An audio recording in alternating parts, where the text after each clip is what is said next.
In the 1950s, psychologist Solomon Asch carried out a series of studies investigating conformity.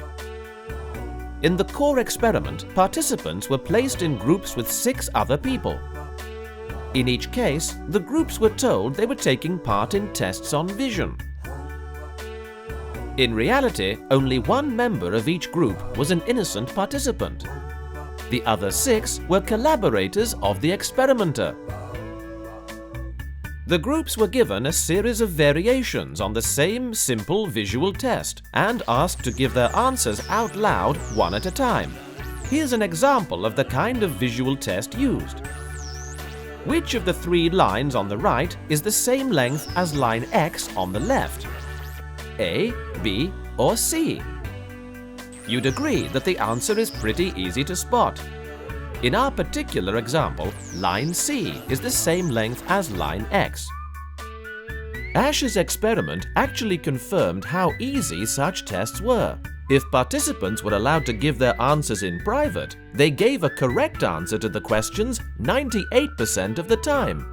As the experiments progressed, the 6 collaborators gave the obvious and correct answer to each question unanimously. The lone naive participant, positioned so as to give his answers last, would also give the same obvious and correct answer almost always. In group situations where the collaborators did not deliberately give wrong answers and no pressure to conform was artificially generated, only one participant in 35 gave an incorrect answer, just under 3%.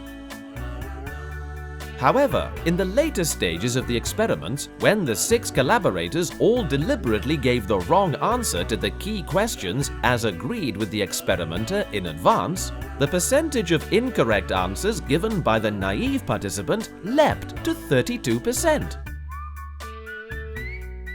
Only 25% of participants never conformed in any of their answers. Interestingly, the naive participant was less likely to give an incorrect answer if just one of the 6 collaborators gave a dissenting answer that was different to the other 5, even if this dissenting answer was in itself incorrect. The apparent readiness of Asch's participants to give answers that conformed with the obviously wrong answers of their peers has commonly been taken to show the extent to which people are subject to group influence. Some psychologists have questioned the validity of Asch's findings. In the original experiment, all the participants were male students of similar age, which may mean the sample group was biased.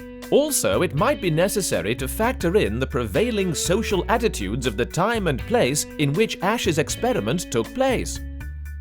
1950s America was a time when conservative social attitudes dominated individuals' lives more powerfully than they did decades later.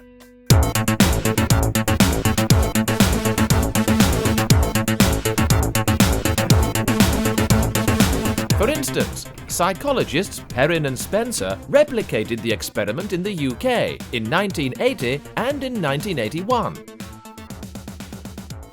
Only 0.25% of participants conformed with their incorrect peers.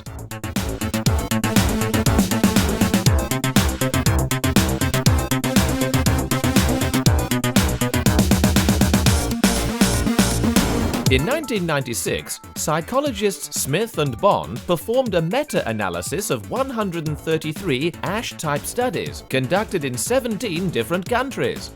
Their results not only demonstrated less general conformity in their participants than those who took Asch's tests over 40 years earlier, they also suggested that conformity was subject to cross-cultural variation.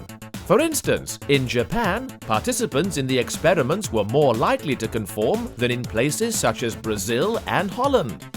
Smith and Bond themselves admit that the issue of cross-cultural variation is a complex one, and that the results of their experiments require careful interpretation.